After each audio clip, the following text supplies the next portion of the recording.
Bonjour à tous. Donc Gérald m'a demandé de donner quelques nouvelles du ministère que le Seigneur nous a confié parmi les femmes victimes de trafic et en même temps d'apporter une exhortation. Et donc c'est ce que je vais faire.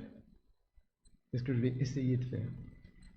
Ce qui est incroyable ce matin, c'est que je suis en train de prêcher dans 2 églises parce que ce message que je vais vous donner ce matin, je l'ai enregistré et il est en ce moment regardé sur YouTube par l'église de Rezé. Donc la technique, c'est incroyable. Alors, il y a une sociologue catholique qui a écrit un article récent avec ce titre « Quand la misère frappera à la porte de l'Église, sera-t-elle prête ?» Qui l'aurait cru? Et pourtant, tous les signaux sont clairs.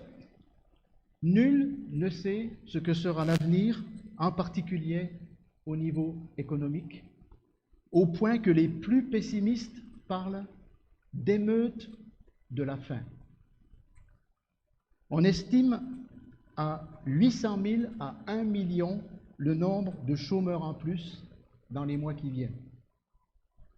60 000 entreprises auront mis la clé sous la porte avant la fin 2021. J'ai lu hier un article de l'économiste connu et reconnu Alain Minc qui dit que nous avons perdu 12% de la richesse, chacun d'entre nous, et il nous faudra 3 ou 4 ans pour nous en remettre, si tout se passe bien. Alors on parle du monde de demain, et il faudra bien que l'Église et chaque chrétien se posent des questions et se remettent en question, parce que de manière inévitable, la misère frappera à sa porte. Plus que jamais, la notion de partage, de l'utilisation de notre argent personnel, de l'utilisation de l'argent de nos œuvres, de l'utilisation de l'argent de l'Église va se poser. Dans quoi et dans qui va-t-on investir? Et ces dernières semaines, la misère a frappé à l'écran de mon téléphone. Concernant le ministère que Dieu nous a confié parmi les femmes victimes de traite humaine, cette misère a d'abord touché celles qui sont encore dans la rue pour différentes raisons et qui se sont retrouvées d'un jour à l'autre sans ressources pour payer leur loyer, leur nourriture et autres achats. Certaines d'entre elles, malheureusement, sont aujourd'hui retournées dans la rue avec masques et gel hydroalcoolique. Nous les avons vues lors d'une sortie la semaine dernière. Puis, elle a touché quelques-unes d'entre elles qui venaient de sortir de la prostitution et qui subsistaient de CDD en CDD avec quelques heures d'activité professionnelle par semaine. Elles aussi se sont retrouvées sans rien d'un jour à l'autre. N'étant pas en CDI, elles n'ont pas bénéficié de chômage partiel. Nous sommes intervenus récemment en faveur d'une d'entre elles qui ne voyait pas d'autre issue que de retourner dans la rue pour ne pas être expulsée de son studio. Puis, elle a touché celles qui recherchaient un emploi après avoir terminé leur formation. Les portes se sont fermées pour un emploi et nul ne sait quand elles vont se rouvrir. Et certaines d'entre elles, pour ne pas dire la plupart, n'ont pas droit au RSA car ne possédant pas de titre de séjour depuis plus de 5 ans et n'ont pas de famille pour les aider. Difficile de faire face à de telles détresses. Et ce n'est qu'une infime partie de la misère, sans parler de dizaines de millions de personnes en Inde, par exemple, qui ont crié leur colère en disant « Nous mourrons tous de faim avant de mourir du coronavirus ». Cette fois-ci, cette misère n'est plus lointaine là-bas quelque part, mais elle va d'une manière inévitable frapper à la porte de l'Église en Occident. Et moi, je crois que la période des vaches grasses est peut-être terminée. Qu'allons-nous répondre? Il suffit d'aller aujourd'hui rendre visite à différentes associations d'entraide, comme Restos du Cœur, pour s'apercevoir que cette misère s'amplifie et s'amplifiera encore avec tous ceux qui vont perdre leurs emplois dans les mois qui viennent. Alors bien sûr, comme toujours, certains vont tirer leur épingle du jeu. Mais l'Occident, en général, peut-il continuer à vivre comme si? Et une des réponses qui m'est parvenue en lisant le livre de Job se trouve dans Job chapitre 29, versets 12 à 17. Et là, Job décrit sa manière de vivre sa vie vis-à-vis des autres avant que le malheur le frappe. Ce n'est pas un passage qu'on a l'habitude de lire quand on lit le livre de Job. Mais écoutez bien ce que dit Job. Job 29, versets 12 à 17. « Car je sauvais le pauvre qui appelait à l'aide, ainsi que l'orphelin privé de tout secours. Ceux qui allaient mourir me bénissaient, et je mettais la joie dans le cœur de la veuve. J'endossais la justice, c'était ma probité. J'étais l'œil de l'aveugle et les pieds du boiteux. Et j'étais comme un père pour ceux qui étaient pauvres. J'examinais à fond le cas des inconnus, je brisais les mâchoires de l'homme violent et je lui arrachais la proie d'entre les dents. Puis je suis tombé sur une vidéo d'une femme missionnaire travaillant au Kazakhstan qui a cité Luc chapitre 10, versets 3 à 9. Luc chapitre 10, versets 3 à 9.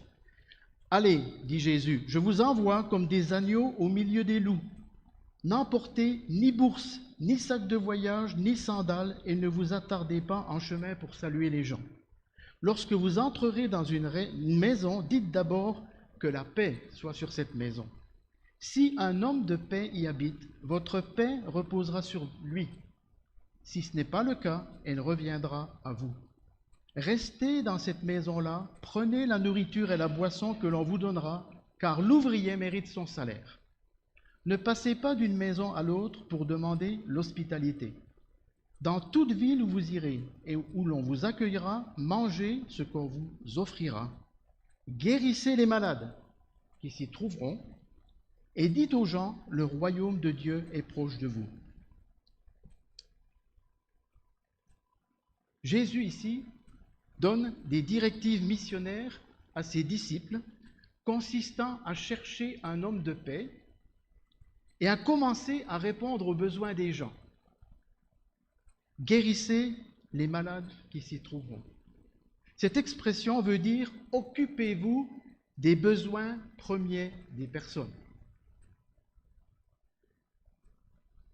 sans distinction. Vous savez, quand Jésus a distribué les pains et les poissons à la foule, il n'a pas demandé d'abord l'état spirituel de chacun pour savoir s'ils étaient en phase avec Dieu avant de leur donner du pain. Et si Job 29, versets 12 à 17, et Luc 10, versets 3 à 9, devenaient une partie importante du programme de l'Église et des œuvres. Gloire à Dieu, il l'est déjà pour certains.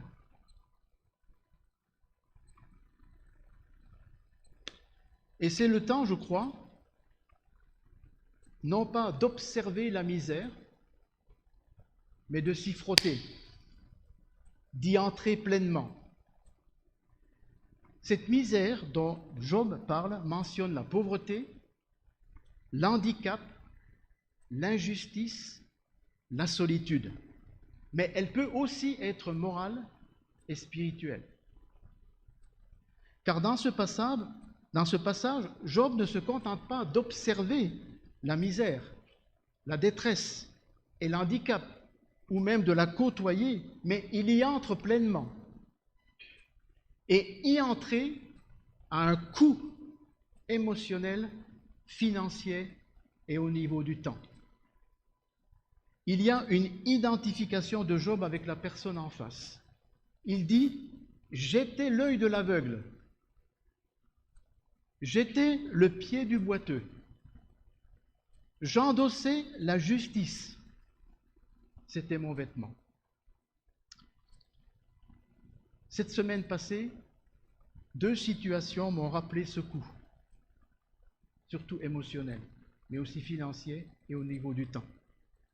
Nous avons récupéré une fille qui allait dormir pour la 2e nuit consécutive dans le sas d'une banque près de la gare de Nantes. Il a fallu trouver une chambre d'hôtel pour 5 jours et juste après, nous avons trouvé une chambre à louer pour 3 mois. Dieu est manifestement intervenu car il est difficile en ce moment de trouver quoi que ce soit. Dans la même semaine, nous avons secouru, et le mot n'est pas trop fort, une fille qui venait de dormir 1 semaine dans la rue et qui avait vécu une tentative de viol par 3 hommes à Ranzé, juste à côté. Elle a en plus une main handicapée suite à un jet d'acide qu'elle a reçu dans son pays d'origine. 3 fois par semaine, elle doit aller à l'hôpital pour se faire soigner, car dans son pays, elle n'avait pas les moyens pour ça. Nous l'avons mis 5 jours à l'hôtel. Merci Seigneur pour les donateurs. Je ne vous cache pas que cette semaine, j'étais au bord du burn-out émotionnel, sans compter toutes les autres personnes qui téléphonent pour différentes raisons. Mais restons humbles. Nous ne sommes pas seuls.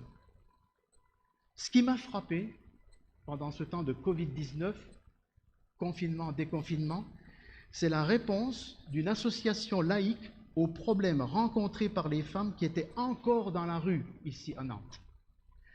Cette association n'a pas les mêmes valeurs que nous, puisqu'elle se situe dans la mouvance travailleurs du sexe.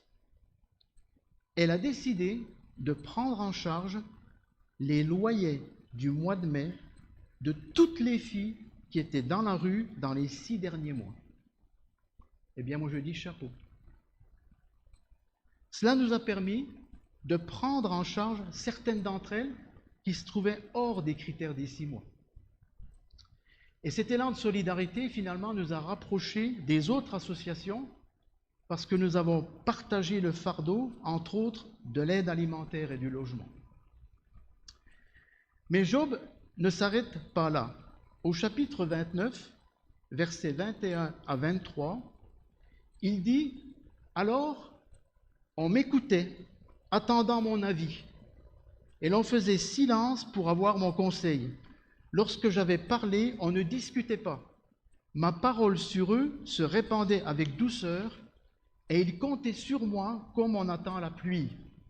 Ils ouvraient grand la bouche comme pour recueillir les ondées du printemps. » Vous voyez, Job avait acquis une crédibilité au niveau de ses paroles parce qu'il avait une vie tournée vers les autres, très pratique. On retrouve la même idée dans Luc 10, verset 9, où après « guérissez les malades qui s'y trouveront », il y a « dites aux gens, le royaume de Dieu est proche ». Et plusieurs choses vécues ces derniers mois confirment que la crédibilité de notre message est aussi en partie liée à notre compassion pratique. Plusieurs femmes se sont tournées vers le Seigneur récemment, de vraies conversions. D'autres sont venues pour que l'on prie pour elles. Un nombre important d'entre elles répondent avec enthousiasme aux messages vidéo envoyés par WhatsApp chaque vendredi soir à une centaine d'entre elles. 2 ont demandé le baptême. D'autres encore témoignent du Seigneur autour d'elles. Des voisins se sont ouverts à nous et ont même proposé de nous apporter de l'aide. Une chose est certaine, quand on entre de plein pied dans la misère des autres, on peut compter sur la puissance de Dieu. Et les chants qu'on a chantés ce matin, c'était vraiment dans ce sens. C'était des chants qui exaltaient la puissance de Dieu. Dans Job 42, versets 1 et 2, Job dit, en parlant de Dieu, « Je sais que tu peux tout et que rien ne peut t'empêcher d'accomplir les projets que tu as conçus. » Dans le psaume 115, verset 3, « Notre Dieu est au ciel et il fait tout ce qu'il veut. » Et puis dans le psaume 33, verset 9, « Car il dit et la chose arrive, il ordonne et elle existe. » Un des versets concernant la prière dit ceci, 1 Jean 5, verset 14, « Et voici quelle assurance nous avons devant Dieu. Si nous demandons quelque chose qui est conforme à sa volonté, il nous écoute. Et si nous savons qu'il nous écoute, nous savons aussi que l'objet de nos demandes nous est acquis. » Les personnes qui sont les plus précieuses dans ce ministère sont les personnes qui prient. Beaucoup de prières sont montées vers le Dieu de toute justice en faveur, par exemple, de ces femmes. Et Dieu fait ce qu'il veut parce que la justice fait partie de son caractère et donc de sa volonté. Quand Paul, par exemple, parle des autorités, il en parle comme étant à son service pour appliquer la justice. Dans Romains 13, versets 1 à 5. Romains 13, versets 1 à 5. Que tout homme se soumette aux autorités supérieures, car il n'y a pas d'autorité qui ne vienne de Dieu. Et celles qui existent ont été mises en place par Dieu. C'est pourquoi celui qui s'oppose à l'autorité lutte contre une disposition établie par Dieu, et ceux qui sont engagés dans une telle lutte recevront le châtiment qu'ils se seront attirés. Car ce sont les malfaiteurs, et non ceux qui pratiquent le bien, qui ont à redouter les magistrats. Veux-tu ne pas avoir peur de l'autorité? Fais le bien, et l'autorité t'approuvera. Car l'autorité, écoutez bien cette phrase, l'autorité est au service de Dieu. L'autorité est au service de Dieu pour ton bien. Mais si tu fais le mal, redoute-la, car ce n'est pas pour rien qu'elle peut punir de mort. Elle est en effet au service de Dieu pour manifester sa colère et punir celui qui fait le mal. C'est pourquoi il est nécessaire de se soumettre à l'autorité non seulement par peur de la punition, mais surtout par motif de conscience.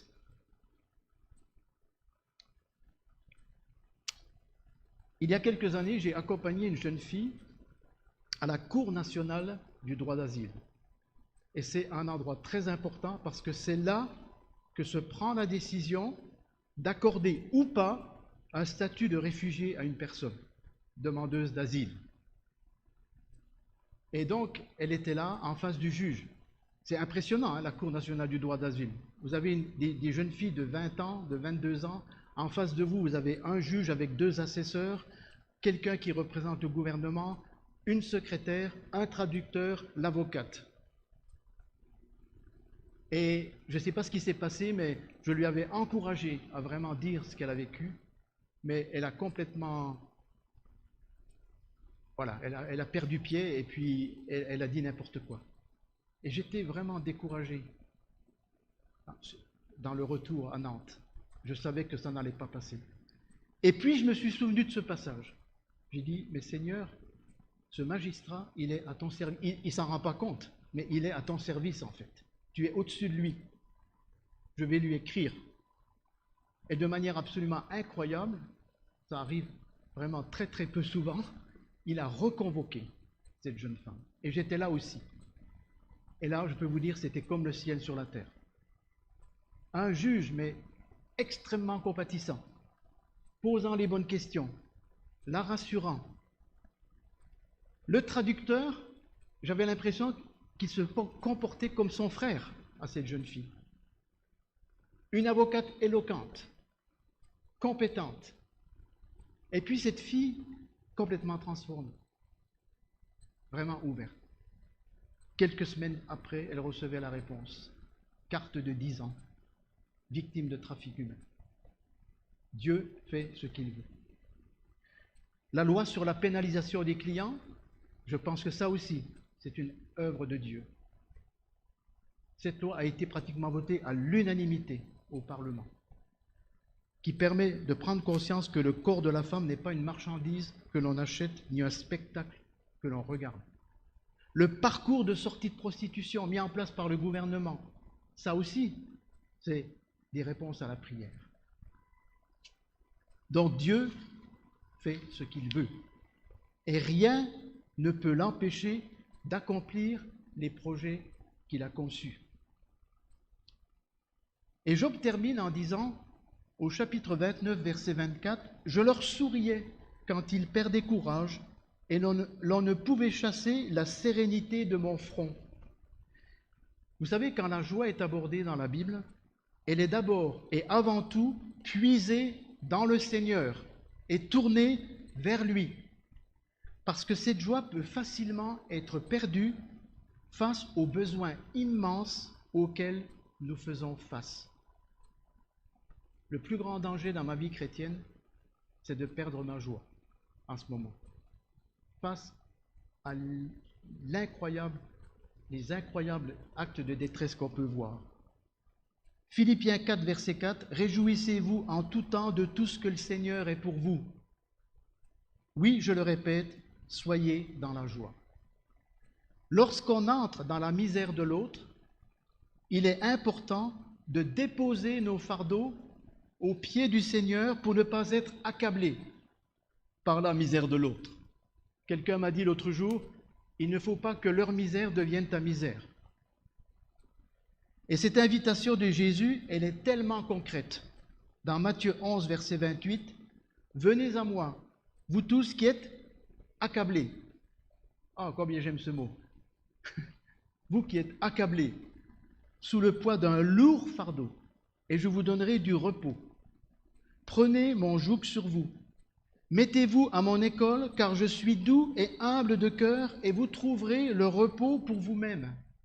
Oui, mon joug est facile à porter, et la charge que je vous impose est légère. Et j'en ai un exemple. Cette fille dont je vous ai parlé tout à l'heure, qui a passé une semaine dans la rue, qui a vécu une tentative de viol, vendredi soir, elle devait quitter l'hôtel. Et ça voulait dire, éventuellement, qu'elle allait retourner dans la rue. On avait téléphoné au 115 pour expliquer la situation, mais on n'avait pas de réponse. Et en fait, on était là avec elle, et on s'est dit, Seigneur, on va prier, pour que le Seigneur nous montre quelle est la prochaine étape pour toi.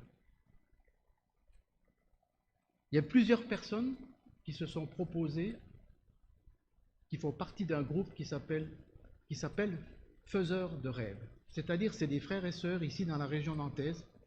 C'est soit des filles célibataires, soit des couples, soit des familles qui acceptent d'héberger pour 3 nuits maximum une personne. Et donc j'ai envoyé un mail, mais j'ai eu très peu de réponses et je comprends pourquoi. Il y a aussi cette peur du Covid qui est là et il faut en tenir compte. Mais on était là dans la prière et Seigneur, qu'est-ce qu'on va faire?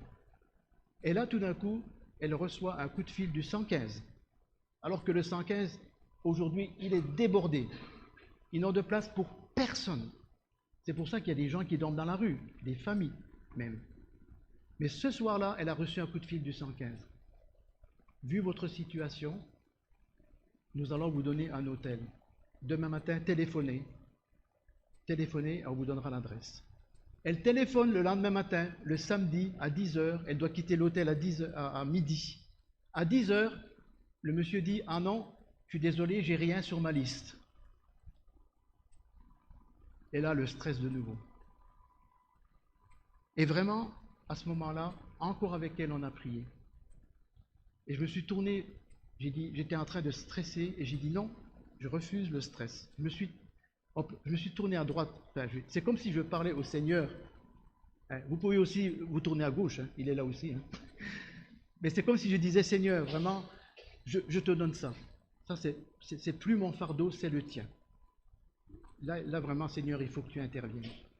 Et entre 11 heures et midi, 1 heure avant qu'elle quitte l'hôtel où on l'avait placée, elle reçoit un texto du 115 en disant, voilà l'endroit où vous pouvez aller pour 4 jours.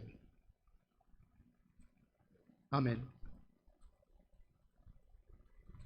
Dieu fait ce qu'il veut quand c'est sa volonté. Ensuite, il y a la joie, bien sûr, de voir une personne sauvée pour l'éternité. Dans Luc 15, verset 7, de même, je vous le dis, il y aura de la joie dans le ciel pour un seul pécheur qui se repent, enfin, plus de joie dans le ciel pour un seul pécheur qui se repent que pour 99 justes qui n'ont pas besoin de repentance. Et puis, il y a la joie, bien sûr, de donner. Dans Acte 20, verset 34, « Regardez mes mains, dit Paul, ce sont elles, vous le savez bien, qui ont pourvu à mes besoins et à ceux de mes compagnons. Je vous ai montré partout et toujours qu'il faut travailler ainsi pour aider les pauvres. Souvenons-nous de ce que le Seigneur Jésus lui-même a dit.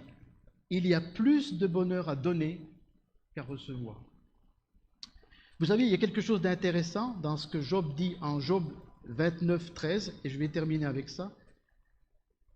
Il est dit, ceux qui allaient mourir me bénissaient, et je mettais la joie dans le cœur de la veuve. Vous savez, la joie et la reconnaissance se trouvent aussi du côté de ceux qui reçoivent.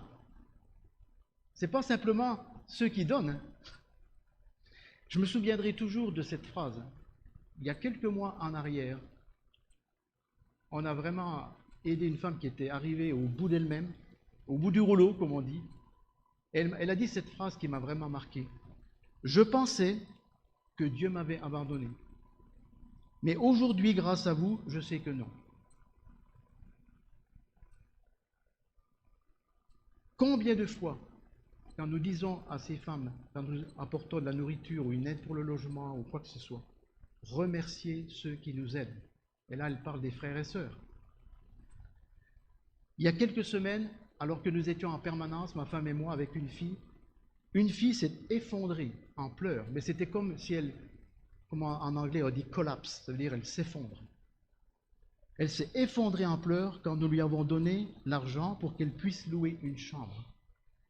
C'est comme si, vous voyez, c'était vraiment impressionnant. Hein. Et ce n'était pas de la simulation, c'était vraiment difficile à exprimer, difficile à vous décrire. Mais cette fille, elle avait été hébergée auparavant par un homme qui s'en servait comme sa petite esclave sexuelle en échange du paiement du loyer. Alors vous pouvez vous imaginer la joie qu'elle avait de savoir qu'elle n'avait... Et bien sûr, après s'en être servie, dégage. Et c'est pour ça qu'elle s'est retrouvée dans la rue. Ma prière, c'est que lorsque la misère frappera à la porte de l'Église, n'importe quelle Église, elle trouve des visages accueillants, ouverts, paisibles et un formidable message d'espoir. Christ, ce qu'on a célébré ce matin, Christ est mort pour nos péchés selon les Écritures, il a été enseveli, il est ressuscité le 3e jour selon les Écritures et il est apparu. Sachez donc, comme frères, que c'est par lui que le pardon des péchés vous est annoncé. Et 2 questions se sont posées à moi quand je préparais ce message. J'ai commencé par la question, quand la misère frappera à la porte de l'Église, sera-t-elle prête? Et ces 2 questions sont les suivantes. Est-ce que l'Église est consciente qu'il existe aussi en son sein des personnes qui sont dans la détresse? Dans Galates 6, verset 10, Paul dit, « Ainsi donc, tant que nous en avons l'occasion, faisons du bien à tout le monde et en premier lieu à ceux qui appartiennent à la famille des croyants. » Et la 2e question, c'est est-ce que l'Église observe, regarde de loin, attend, côtoie, ou est-ce qu'elle va à la rencontre de cette misère qui n'est pas toujours, comme je l'ai dit, matérielle, mais aussi morale et spirituelle? Que Dieu nous vienne en aide. Prions.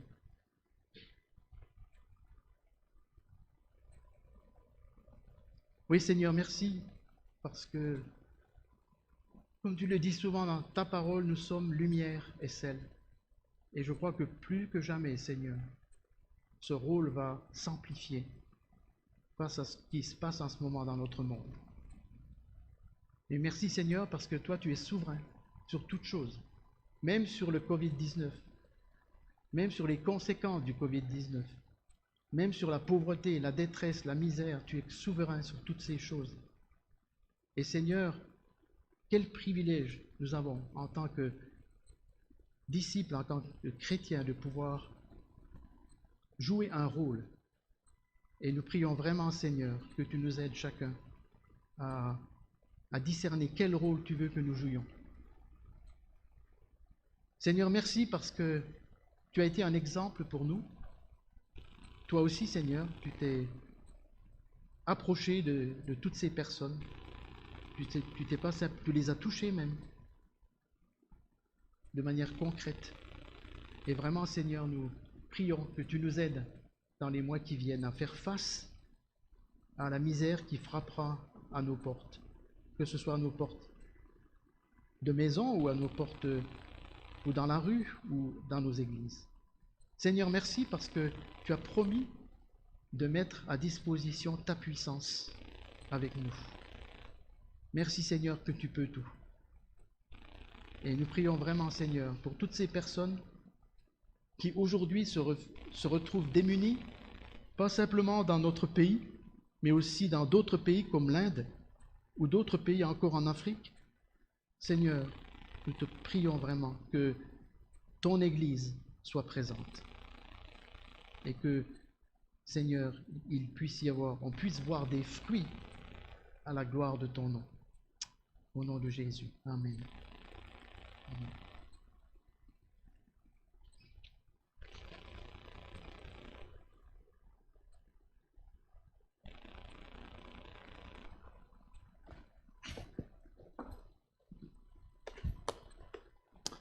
Merci encore, Martial, pour ce message et ce ministère qui, je pense, qui est lourd. Et l'Église ne peut vraiment pas être insensible face à ce message. Et du coup, je vous invite encore à prendre quelques minutes vraiment dans la prière. Et nous avons écouté tout ce que Martial a dit et comme quoi la prière est vraiment une puissance qui est très efficace. On prend encore vraiment quelques instants dans la prière, qu'on puisse vraiment demander à Dieu qu'il, je ne sais pas, mais qu'il agisse pour sa gloire.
Seigneur, merci pour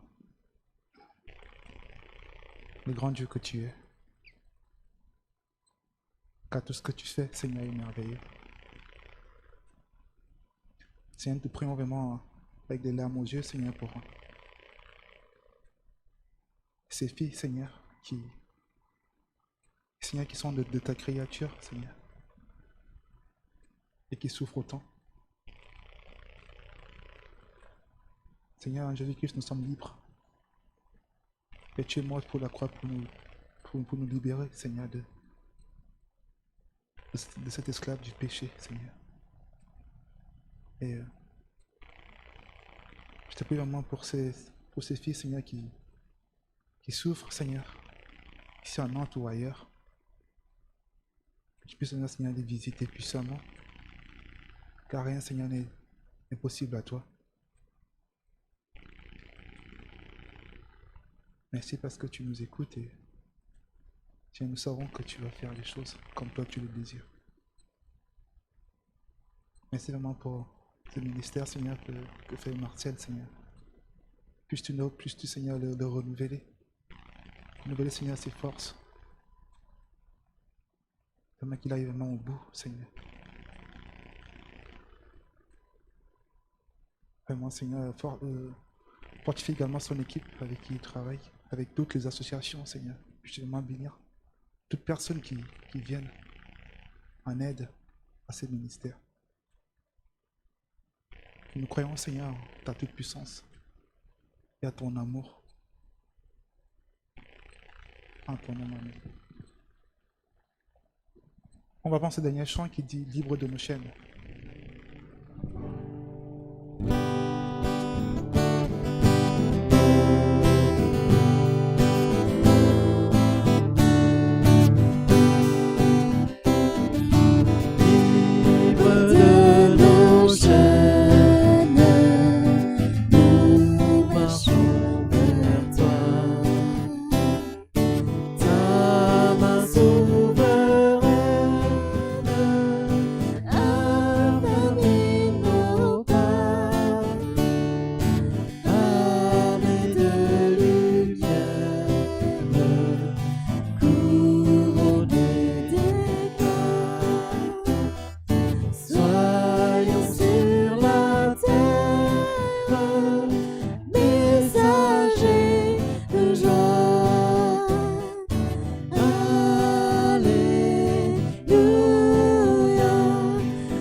Restez debout.